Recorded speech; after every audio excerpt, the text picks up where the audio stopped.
জয় মা তারা। এখানে যে মন্ত্রটি দেখছেন এটি হচ্ছে জল উত্তোলন মন্ত্র। এই মন্ত্র আপনারা যে কোনো তন্ত্রক্রিয়া করতে গেলে অনেক সময় 3 ঘাটের জল লাগে, 7 পুকুরের জল লাগে, জোয়ার ভাটার জল লাগে, বিভিন্ন যে জল তুলতে হয় ঘটিতে বা বোতলে। জল তোলার সময় যদি এই মন্ত্র বলতে বলতে জলটা তোলা যায়, তাহলে যে তন্ত্রমন্ত্রের কাজে জলটি লাগাবেন সেই কাজটি কিন্তু 100% কার্যকরী হবে এবং অতি পাওয়ারফুলভাবে কার্যকরী হবে। সেটা সমুদ্রের জোয়ার ভাটা বা নদীর জোয়ার ভাটার জল হোক, বা 3 পুকুরের জল হোক, বা 7 পুকুরের জল, বা যে কোনো গঙ্গা জল তোলার সময়, বা যে কোনো তন্ত্র কাজে বা পূজা পার্বণের কাজে যখন জল নেবেন, তখন যদি এই মন্ত্র পাঠ করে করে যদি জল তোলা হয়, তাহলে সেই কাজ অবশ্যই সফল হবে। তার আগে যারা আমার এই এখনও তন্ত্রজ্যোতিষ মায়াজাল চ্যানেলটিকে সাবস্ক্রাইব করেননি, অবশ্যই তন্ত্রজ্যোতিষ মায়াজাল চ্যানেলটিকে সাবস্ক্রাইব করুন। ভিডিওটি ভালো লাগলে একটি লাইক করবেন, প্রচুর পরিমাণে শেয়ার করবেন। মন্ত্রটি প্রথমে আমি 3 বার বলে নিচ্ছি, আপনারা শুনে নিন, তারপরে নিয়ম বলে দেবো।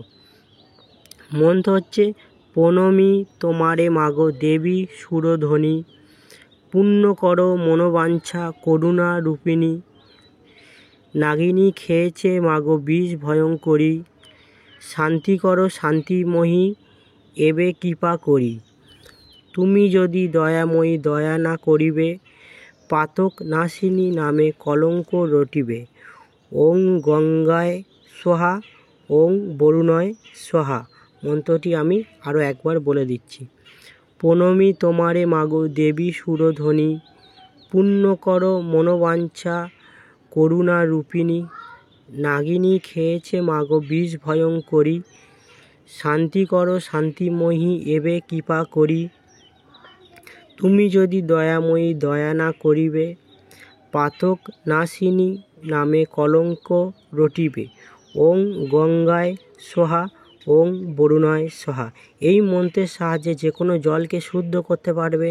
সেই তন্ত্রের বা যে তন্ত্রের কাজ করবেন সেই তন্ত্রের কাজ 100% কাজ হবে। তো মন্ত্রটি আমি আরেকবার বলে শুনিয়ে দিচ্ছি।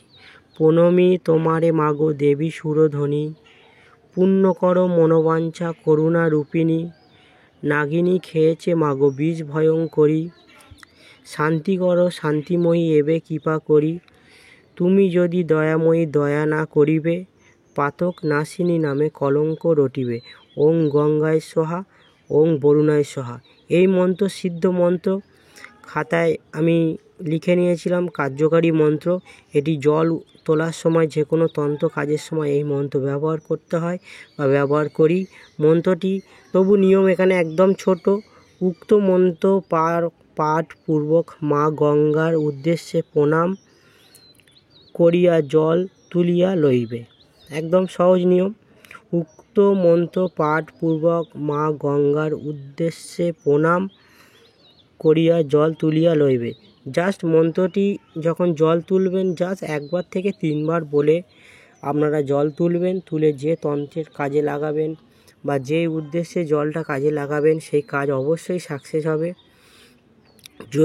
যদি ভিডিওটি ভালো লাগে একটি লাইক করবেন, যারা নতুন দেখছেন চ্যানেলটিকে সাবস্ক্রাইব করবেন। এরকম গুরুমুখী এবং প্রাচীন বিদ্যা আমার চ্যানেলে পেয়ে যাবেন, তার জন্য চ্যানেলটিকে সাবস্ক্রাইব করবেন। আর বিভিন্ন সমস্যার জন্য আমি কাজ করে থাকি, যদি আমার দ্বারাই সম্ভব হয় যোগাযোগ করবেন। আমি যদি পারবো বলি তাহলে হ্যাঁ বলবো, যে কাজ পারবো না না বলে দেবো। জয় মা তারা। ভিডিওটি এখানেই শেষ করছি। ভিডিওটি দেখার জন্য অসংখ্য ধন্যবাদ।